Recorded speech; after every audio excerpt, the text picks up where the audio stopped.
Just board level की बात होगी यहाँ पर कैपेसिटर।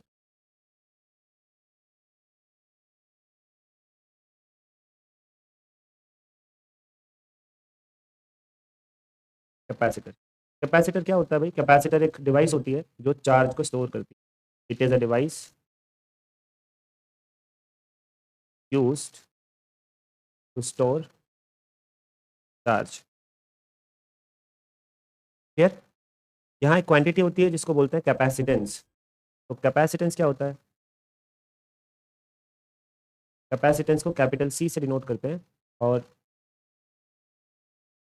इसको हम इस तरीके से डिफाइन करते हैं, C is equal to charge store divided by जिस पोटेंशियल पे वो चार्ज स्टोर हुआ है। ठीक है, अभी समझ में आ जाएगा मैं क्या कहना चाह रहा हूँ, मेरा कहने का मतलब। सो इसको अगर बाय वर्ड्स में डिफाइन करूँ तो ये इस तरीके से डिफाइन होगा, the capacitance of a capacitor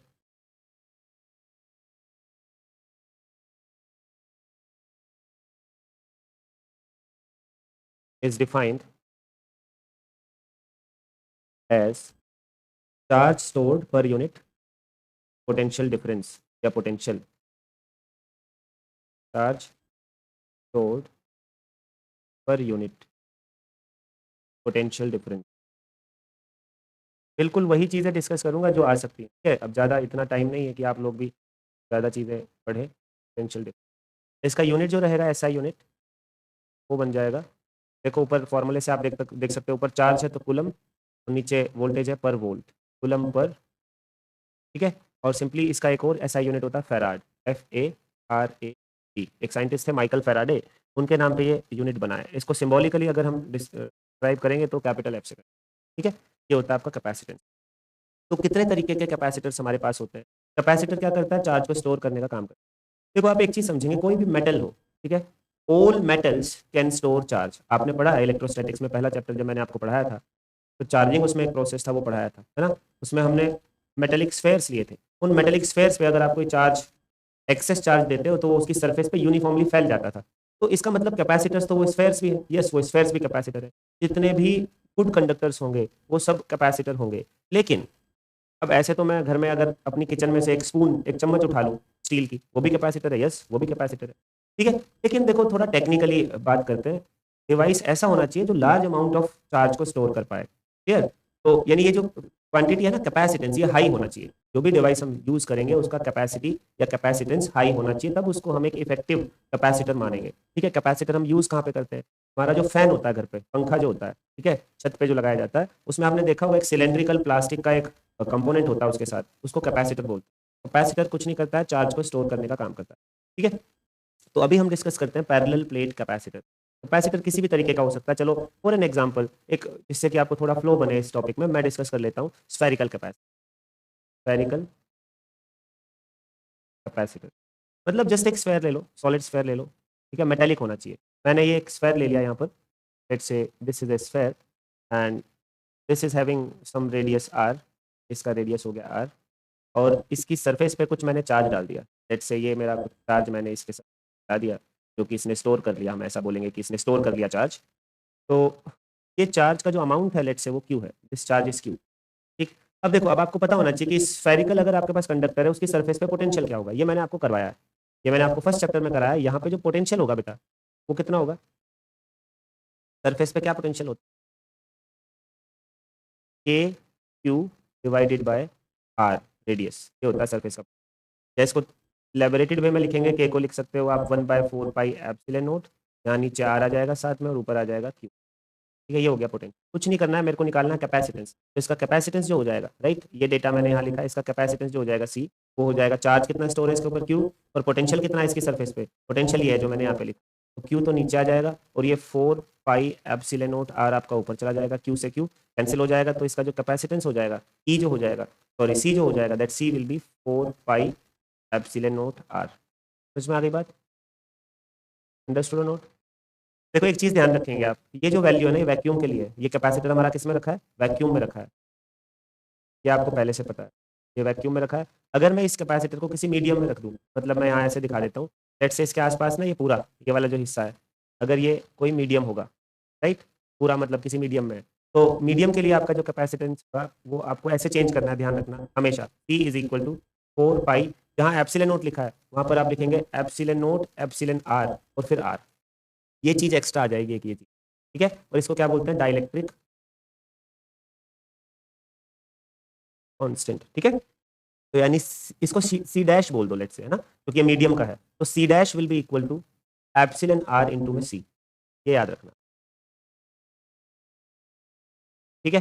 और देखो एप्सिलॉन आर जो होता है ना वो हमेशा ग्रेटर देन 1 होता है, तो यहाँ से मेरे को ये पता लग रहा है कि ऑलवेज, ठीक है, ये मैंने आपको पहले बताई यही बात, ज़्यादा डिस्कस नहीं करूँगा। तो यहाँ से पता लग रहा है कि सी डैश जो होगा वो ग्रेटर देन होगा सी, मतलब किसी कैपेसिटर को अगर आप किसी मीडियम में प्लेस करते हो तो वो ज़्यादा अच्छा है, क्योंकि उसका कैपेसिटी बढ़ेगा, उसका कैपेसिटेंस बढ़ेगा उससे, क्लियर। तो ये चीज़ ध्यान रखनी होती है, वैक्यूम में भी कैपेसिटर कोई चार्ज स्टोर करेगा और मीडियम में भी करेगा, बट मीडियम में ज़्यादा करेगा क्योंकि उसका कैपेसिटी बढ़ जाएगा, ठीक है। अभी देखो जो इंपॉर्टेंट जो यहाँ पर डेरिवेशन है that is our parallel plate capacitor, इसी के लिए ये टॉपिक डिस्कस किया है बेसिकली मैंने, पैरेलल प्लेट कैपेसिटर।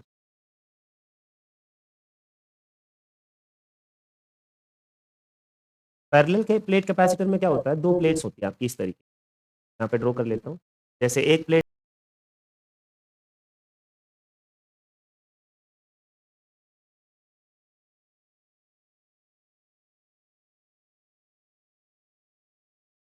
ठीक है, और इसी के साइड में एक प्लेट और रखी है,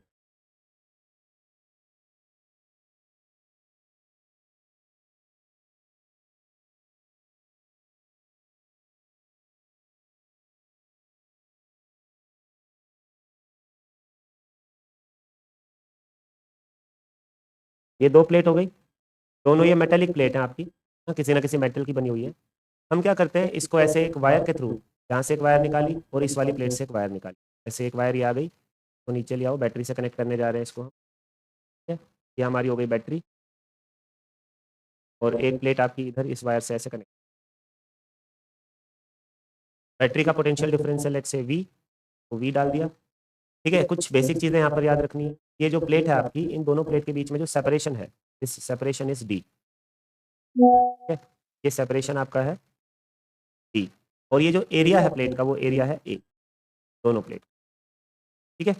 इसको एक वी पोटेंशियल डिफरेंस की बैटरी के साथ कनेक्ट किया, अब धीरे धीरे क्या होगा, इसकी प्लेट्स पे चार्ज इकट्ठा होने लगे, ठीक है। अब एक चीज़ ध्यान रखो, जो पॉजिटिव टर्मिनल से जुड़ी हुई जो प्लेट है उस पर पॉजिटिव चार्ज इकट्ठा होने लगेगा, ऐसे,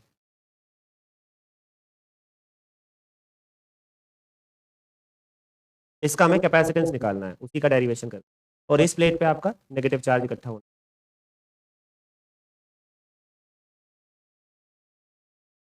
ठीक है। और इन दोनों प्लेट के बीच में एक इलेक्ट्रिक फील्ड सेटअप हो जाएगा, क्यों हो जाएगा इलेक्ट्रिक फील्ड सेटअप, आपको पता है पॉजिटिव चार्ज से फील्ड लाइंस बाहर की तरफ जाती हैं और नेगेटिव चार्ज में फील्ड लाइन अंदर की तरफ जाती है, तो आपका इस तरीके का एक फील्ड यहाँ पे सेटअप हो जाएगा, ठीक है, प्लेट्स के बीच में एक फील्ड रहेगा,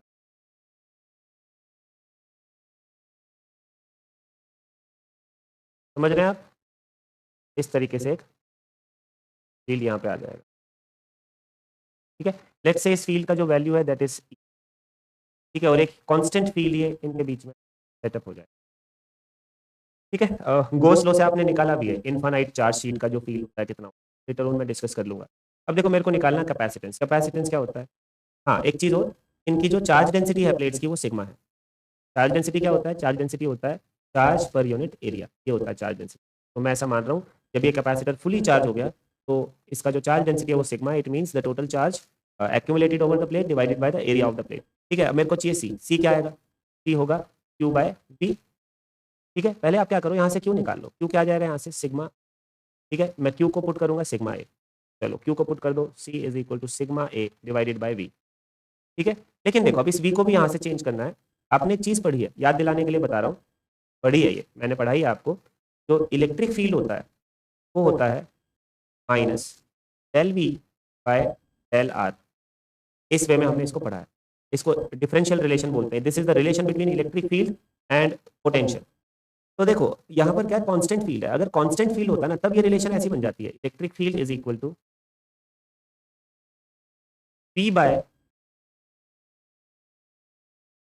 टी, लिख देता हूँ मैं, टी मेरा क्या है सेपरेशन, ये वाला सेपरेशन, जितने सेपरेशन में फील्ड आपका सेटअप हुआ पड़ा है वो सेपरेशन नीचे आ जाएगी, मतलब डेल आर की जगह आ गया डी और डेल वी की जगह आ गया वी, ठीक है।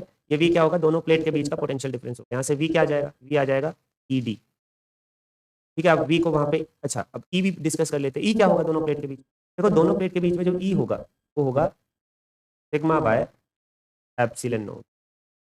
क्यों होगा सिग्मा बाय एप्सिलॉन नोट? मैंने आपको सिखाया था अगर हमारे पास एक इनफाइनाइट चार्ज प्लेट हो या सरफेस हो, फ्लैट सरफेस, तो उसके वजह से जो ई डेवलप होता है वो होता है सिग्मा बाय 2 एप्सिलॉन नोट।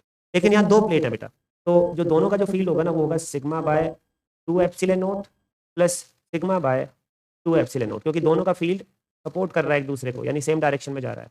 जो टोटल फील्ड होगा आपका वो आ जाएगा, दोनों को ऐड करोगे तो ये मिलेगा, ये टोटल फील्ड है। तो मैं इसको लिख सकता हूँ V is equal to sigma by epsilon naught. ये V का वैल्यू आप यहाँ प्लेस कर दो। देखो ज़्यादा कुछ समझ में ना आए तो ऐसे रट लेना, इतना समय नहीं। यहाँ पे प्लेस करूंगा तो C क्या मिलेगा? C मिलेगा मेरे को sigma A divided by sigma D bye epsilon note. Epsilon note चला जाएगा ऊपर, सिग्मा से सिग्मा कैंसिल हो गया, C आपका आ गया A एप्सिलॉन नोट ओवर। यही इसका रिजल्ट है। ये है capacitance of parallel plate capacitor. ठीक है, capacitance parallel plate capacitor. Clear? अभी देखो अगर ये मीडियम में होगा, for any medium, for any dielectrics बोल देता हूँ, डाइलेक्ट्रिक मतलब मीडियम भी होता है, फॉर एनी डाइलेक्ट्रिक मीडियम। देखो मीडियम रखना कहाँ पर होता है, मतलब मीडियम को कहाँ पर इंसर्ट करना होता है? जहाँ पे फील्ड होता है। अब फील्ड है दोनों प्लेट के बीच में, तो दोनों प्लेट के बीच में अगर मैं कोई मीडियम रख दूँ तो आपका फील्ड चेंज हो जाएगा। तब क्या होगा? उसको सी डैश बोलो, भी पिछले डेरिवेशन में भी बताया था। सी डैश आ जाएगा आपका A epsilon note over D और एक एप्सिलॉन आर साथ में लग, और ये क्या है? ये तो पुराने वाला फील्ड है, यानी वैक्यूम का फील्ड है ये, तो सी डैश आ जाएगा एप्सिलॉन आर सी। ठीक है, तो कभी कभी ये पूछ लेता है डाइलेक्ट्रिक स्लैब डालने का क्या फायदा होता है? तब देखो मैं क्या समझा रहा हूँ आपको, अभी दोनों प्लेट के बीच में वैक्यूम है, तब ये रिजल्ट है और वैक्यूम। लेकिन अगर दोनों प्लेट के बीच में मैं कोई मीडियम भर दूं, इंसर्ट कर दूं, ठीक है, जैसे ग्लास की स्लैब रख दी, ठीक है, पूरे में फिल कर दी, या फिर मैंने माइका का कोई शीट रख दिया पूरे में, माइका भी एक मटेरियल होता है, ठीक है, या डायमंड रख दिया, डायमंड भी एक मटेरियल होता है। तो सबका अपना अपना डाइलेक्ट्रिक कांस्टेंट होता है, ये ई आर सबका अलग अलग होता है, रिलेटिव परमिटिविटी भी बोलते हैं इसको। तो डाइलेक्ट्रिक स्लैब डालने से फायदा क्या है? ठीक है, benefit of inserting dielectric slab क्या होता है? इंसर्टिंग डाइलेक्ट्रिक स्लैब क्या होता है भाई benefit? The capacitance of the capacitor increases, यानी capacitor will be able to store more charge at a particular value of potential difference between the, ठीक है, आप ऐसा कह सकते हैं the capacitance of the capacitor increases.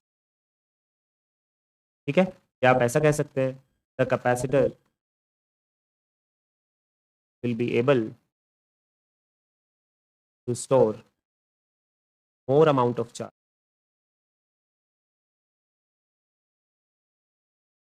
at a particular value of potential difference। Clear है भाई? देखो अब बेटा एक बात समझ लो, कुछ चीजें टेक्निकल चीजें होती हैं जो आपको समझ में आनी चाहिए। ये दोनों प्लेट को जैसे ही आप बैटरी से कनेक्ट करोगे ना, बैटरी का पोटेंशियल डिफरेंस है V, ठीक है, जैसे ही कनेक्ट करोगे आप तो ये ग्रेजुअली धीरे धीरे चार्ज होने लगेगा, ठीक है, और ये जितना ज्यादा चार्ज होने लगेगा इन दोनों प्लेट के बीच का पोटेंशियल इंक्रीज करेगा धीरे धीरे, और जब ये पूरा चार्ज हो जाएगा तब इन दोनों प्लेट के बीच का पोटेंशियल यही हो जाएगा जो बैटरी का है। ड्यूरिंग चार्जिंग जब ये चार्ज हो रहा है तब पोटेंशियल डिफरेंस जैसे जैसे चार्ज इकट्ठा होगा इंक्रीज करेगा, और फाइनली जब ये पूरा चार्ज हो जाएगा तब पोटेंशियल डिफरेंस बैटरी के पोटेंशियल डिफरेंस के बराबर हो जाएगा। फिर बैटरी किसी भी चार्ज को जो है ट्रांसफर करने के काबिल नहीं रहेगी फर्दर, क्योंकि कोई पोटेंशियल डिफरेंस वहां पर क्रिएट नहीं हो पाएगा। ठीक है, तो ये आपको ध्यान रखना। तो इतना क्लियर है, पैरेलल प्लेट कैपेसिटर का डेरिवेशन हो गया। अब आते हैं हम कॉम्बिनेशन ऑफ कैपेसिटर्स, यानी सीरीज एंड पैरेलल कॉम्बिनेशन। फटाफट निपटा देते हैं बस ना, 2-3 वीडियो भेज देंगे ऐसे ही छोटी छोटी, जिससे कि आपको समझ में आ जाए। कॉम्बिनेशन ऑफ कैपेसिटर, इसमें दो तरीके के कॉम्बिनेशन होते हैं।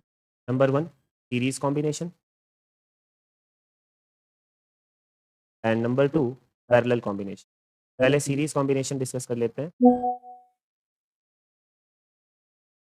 देखो सीरीज कॉम्बिनेशन में कैपेसिटर्स को मैं ऐसे अरेंज कर लेता हूँ, मान के चलो, देखो कैपेसिटर को ऐसे दिखाते हैं, इसका छोटा सिंबल होता है ना दिखाने का, ऐसा होता है एक कैपेसिटर पैरेलल प्लेट का।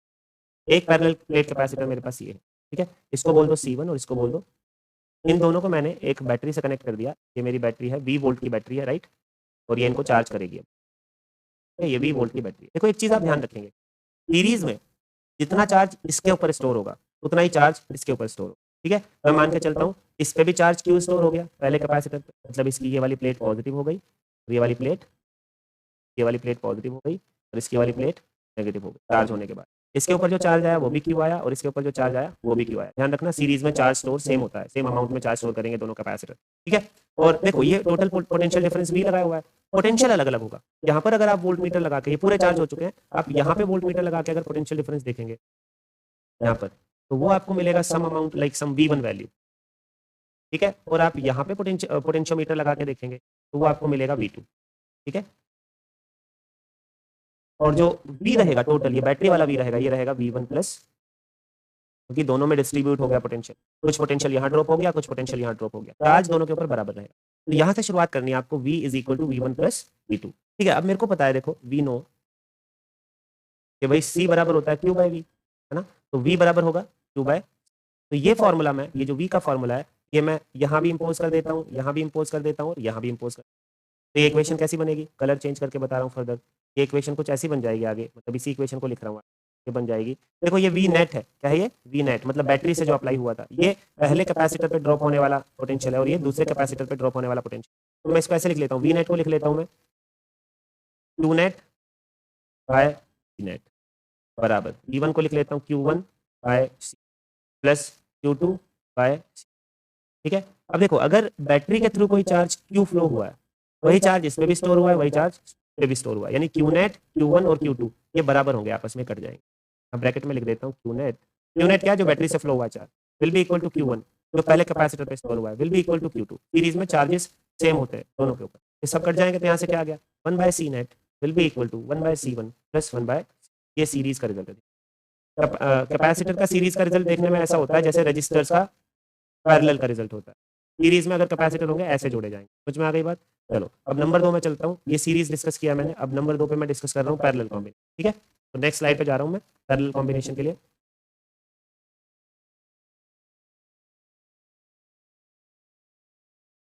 पैरेलल कॉम्बिनेशन में आपके दो कैपेसिटर पैरेलल में लगा देते हैं, एक कैपेसिटर हो गया ये, ठीक है बच्चे, और एक कैपेसिटर हो गया ये। ठीक है, इसके वैल्यू को बोल दो C1 और इसके वैल्यू को बोल दो, इनको हमने लेट से किसी बैटरी से ऐसे कनेक्ट कर दिया पैरेलल में, ये आपकी हो गई बैटरी। ठीक है, ये इस तरीके से, ये पॉजिटिव टर्मिनल, ये नेगेटिव टर्मिनल, V वोल्ट की बैटरी है। तो जब ये पूरे चार्ज हो जाएंगे कैपेसिटर्स, तो इसकी ये वाली प्लेट हो जाएगी पॉजिटिव और ये वाली हो जाएगी नेगेटिव, इसकी ये वाली हो जाएगी पॉजिटिव और ये वाली हो जाएगी। देखो लेट से बैटरी से टोटल अमाउंट जो चार्ज फ्लो हुआ वो हुआ Q, तो कुछ अमाउंट इसके पास जाएगा वो जाएगा Q1 और कुछ अमाउंट इसके पास जाएगा वो जाएगा Q2, यानी पैरेलल में चार्जेस का अलग अलग वैल्यू स्टोर होता है कैपेसिटर। ठीक है, लेकिन पैरेलल में दोनों कैपेसिटर का जो पोटेंशियल डिफरेंस होगा वो बैटरी वाला पोटेंशियल डिफरेंस, मतलब इसका पोटेंशियल डिफरेंस भी V रहेगा और इसका भी V रहेगा। ठीक है, मतलब ऐसा कह रहा हूं मैं, अगर आप यहाँ पे कोई पोटेंशियोमीटर लगा के देखेंगे ना, कलर ब्लू कलर ले लेता, कंट्रास्ट आता है उसका, अगर यहाँ पर अगर आप कोई पोटेंशियोमीटर लगा के देखेंगे तो V वोल्ट दिखाए। ठीक है, और यहाँ पर भी अगर कोई पोटेंशियोमीटर लगाएंगे तो V वोल्ट दिखाए, ऐसा ऐसा मैं कहता हूं, दोनों पे सेम होगा और बैटरी जितना ही होगा। तो देखो यहाँ पर डिफरेंट क्या, चार्ज डिफरेंट है, तो डिफरेंट से शुरुआत करो, Q will be equal to 1 plus, और मेरे को पता है C बराबर होता है Q बाय V, तो Q बराबर होगा CV। ठीक है, ये इक्वेशन मैं तीनों पे इम्पोज कर लेता हूँ, इस पे भी, इस पे भी, और तो ये कैसी दिखेगी इक्वेशन, ये इक्वेशन दिखेगी आपको, थोड़ा बुक से पढ़ लेना बेटा, मैं थोड़ा जल्दी जल्दी चल रहा हूँ, इलेबोरेशन में थोड़ा सा कमी तो नहीं है कुछ भी, लेकिन बच्चे हो आप लोग तो आपको मल्टीपल टाइम पढ़ के समझ में आएंगे। तो मैं, ये Q नेट है मेरा जो बैटरी से फ्लो हुआ है ना, इसको Q नेट लिख सकते, तो Q नेट को लिख दो C net V net net plus is equal to Q1 को लिख दो C1 V1 प्लस C2, और क्योंकि मैंने अभी बताया जितना पोटेंशियल बैटरी का होगा उतना ही पहले पे ड्रॉप होगा उतना ही दूसरे पे, तो ये V कट जाएंगे, V कट गए, क्या आ गया, C net will be equal to C1 plus. तो पैरेलल में आपको कैपेसिटर्स ऐसे जोड़ने, ठीक है, सिंपल सी बात है, दो दो लाइन का डेरिवेशन है, इससे ज़्यादा कुछ भी नहीं। सीरीज और पैरेलल समझ में आ गया, थोड़ा इलेबोरेशन ऐड कर लेना इसमें। ठीक है, चलो मैं कर देता हूँ, पिछली स्लाइड पे आओ। पिछली स्लाइड में हमने क्या देखा, कुछ दो पॉइंट इसमें लिखे जा सकते हैं। पहला पॉइंट ये हो जाएगा कि in series combination both the capacitors will store same charge, same amount of charge. हालांकि ये मैंने फिगर में बता दिया आपको, ठीक है। और series combination both capacitors will drop different amount of voltage.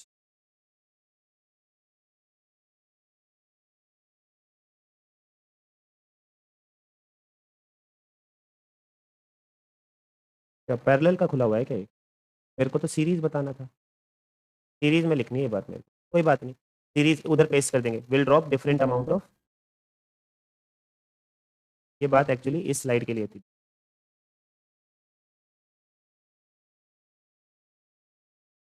तो यहाँ से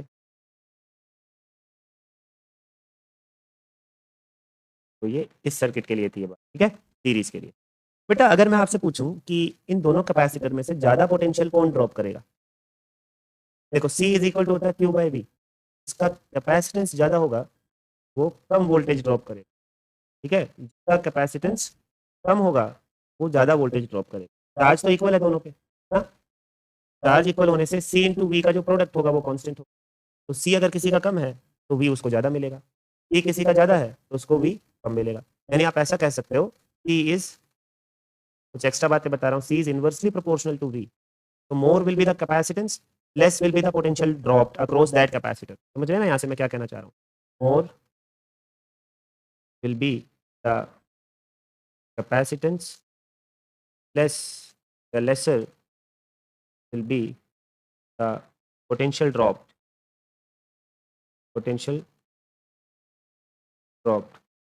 across that capacitor।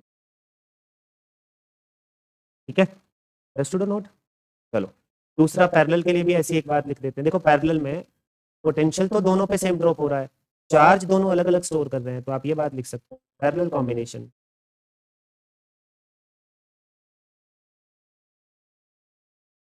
both the capacitors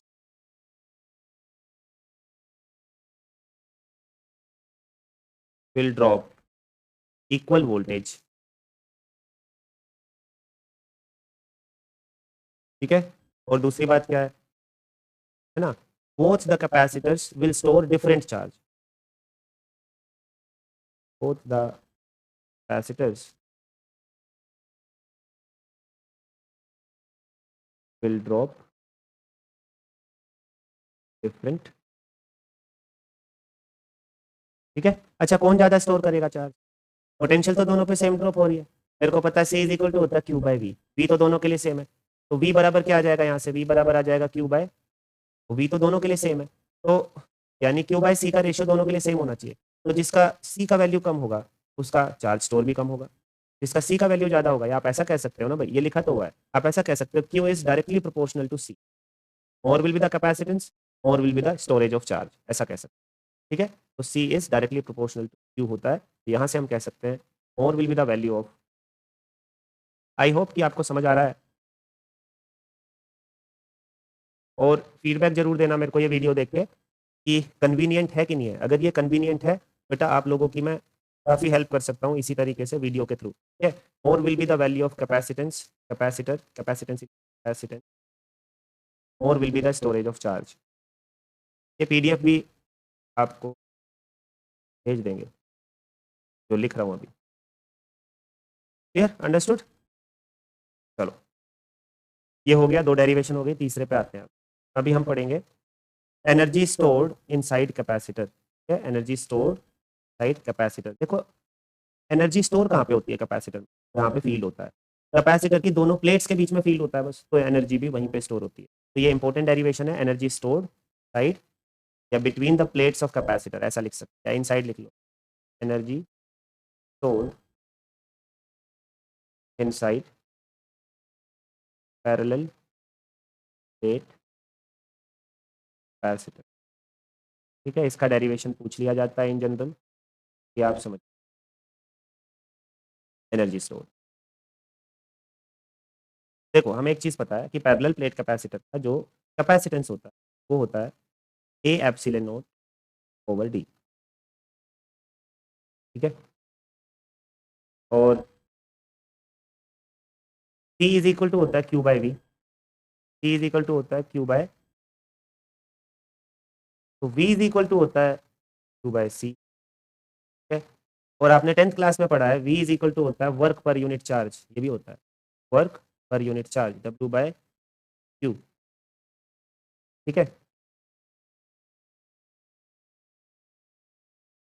इसको dW बाय dQ लिखो, dW बाय dQ, ठीक है। इसको V का फॉर्मूला dW बाय dQ भी होता है। तो मैं क्या करता हूँ, यहाँ से dW निकालता हूँ। ये कहाँ से आया, ये 10th क्लास से आया है, 10th क्लास। अरे भाई ऐसा तो नहीं है कि 12th में नहीं, 12th में भी है। पोटेंशियल को कैसे डिफाइन करते हैं, आप में कुछ बच्चों को ध्यान होगा, जब मैंने पोटेंशियल आपको पढ़ाया था तो मैंने ऐसा डेफिनेशन दिया था, the potential at a point P is the work done in bringing a unit charge from infinity to that point, है ना, ऐसा कुछ बताया। तो क्या है work done in bringing a unit charge, it means ये क्या है, वर्क डन पर यूनिट चार्ज। तो पोटेंशियल होता है आपका वर्क डन पर यूनिट चार्ज, जिसको मैंने dW बाई dQ इस फॉर्म में लिख लिया है, ठीक है। तो यहाँ से dW क्या आ जाएगा, dW आ जाएगा आपका Q बाय C dQ, ठीक है।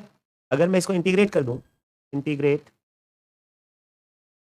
बोथ साइड, तो ये आएगा dW का integration will be equal to Q by C का इंटीग्रेट, dQ का इंटीग्रेट, ठीक है।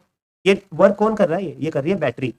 किस चीज में कर रही है वर्क, चार्ज को कैपेसिटर की प्लेट पे स्टोर करने के लिए कर रही है वर्क, ठीक है। और ये वर्क अगर निकल गया, वही आपका कैपेसिटर का एनर्जी स्टोरेज भी होता है। वर्क डन और एनर्जी का यूनिट सेम होता है, जूल होता है, ठीक है। तो ये वर्क डन अगर निकल गया तो वही आपका कैपेसिटर की मतलब एनर्जी स्टोर्ड इनसाइड कैपेसिटर बोला जाएगा। तो इस पे लिमिट लगा दो, वर्क डन आपका 0 से W तक, और इस पे लिमिट लगा दो चार्ज के रेस्पेक्ट में इंटीग्रेशन, चार्ज आपका 0 से लेके और चार्ज आपका कैपिटल Q तक। ये स्मॉल क्यू से मैं वेरिएबल चार्ज दिखा रहा हूँ इंटीग्रेट करने के लिए। तो फाइनली जो स्टोर हो जाएगा प्लेट पे वो है कैपिटल। तो देखो क्या आएगा, ये तो W आ जाएगा is equal to 1/c constant है, बाहर आ जाएगा। Q dQ का इंटीग्रेशन क्या होगा, Q² बाय 2, और इस पर लिमिट लगा दो फ्रॉम 0 टू कैपिटल Q। तो ये क्या कैसा दिखेगा, work done is equal to Q² by 2C। ये है आपका कैपेसिटर में स्टोर्ड एनर्जी, ठीक है। ये energy stored inside capacitor, W से दिखा दो या E से दिखा दो, ये है एनर्जी स्टोर्ड इनसाइड कैपेसिटर। देखो इसका फॉर्म हम चेंज कर सकते हैं, कैसे चेंज कर सकते हैं 2 मिनट में देख।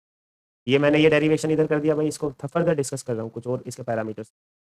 मेरे पास एनर्जी स्टोर्ड आ गया, ई लिख रहा हूँ अब मैं इसको, पहले डब्ल्यू लिख रहा था अब ई लिख रहा हूँ। E is equal to 1/2C, और ऊपर आ गया Q²। Q मेरे को पता है C बराबर होता है Q/V, तो मैं रिप्लेस कर सकता हूँ कुछ वैल्यूज इसमें। देखो पहले अगर मैं C का वैल्यू डाल दूँ यहाँ पे, ठीक है, तो E बराबर क्या आएगा, E बराबर आएगा मेरे पास Q²/2C था ना, C को डाल दो Q/V, तो Q/ एक Q से एक Q कट जाएगा, तो ये आ गया QV/2। ये भी एनर्जी स्टोर का ही फॉर्मूला होता है QV/, ठीक है। ये बॉक्स में डाल देता हूँ जो फॉर्मूले। एक बार मैं क्या करता हूँ, Q का वैल्यू निकाल के ना, यहाँ से देखो, यहाँ से Q का वैल्यू क्या आएगा, यहाँ से आपका Q का वैल्यू आएगा Q is equal to C। इस Q के वैल्यू को मैं यहाँ पे पुट कर देता हूँ, यहाँ पे, ठीक है। कैसा बन जाएगा, E is equal to Q² है यानी C²V² डिवाइडेड बाई 2C, एक C से एक C कट जाएगा, तो ये एनर्जी स्टोर्ड अब आ गया हाफ। बस ये 3 फॉर्मूले होते हैं एनर्जी स्टोर, ठीक है।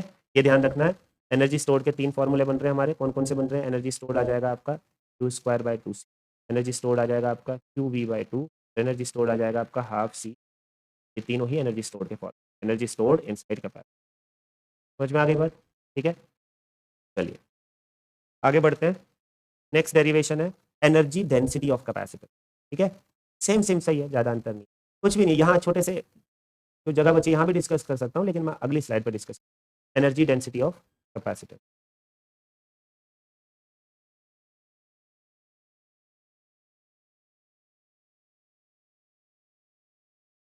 देखो एनर्जी डेंसिटी क्या होता है पहले वो समझ लो।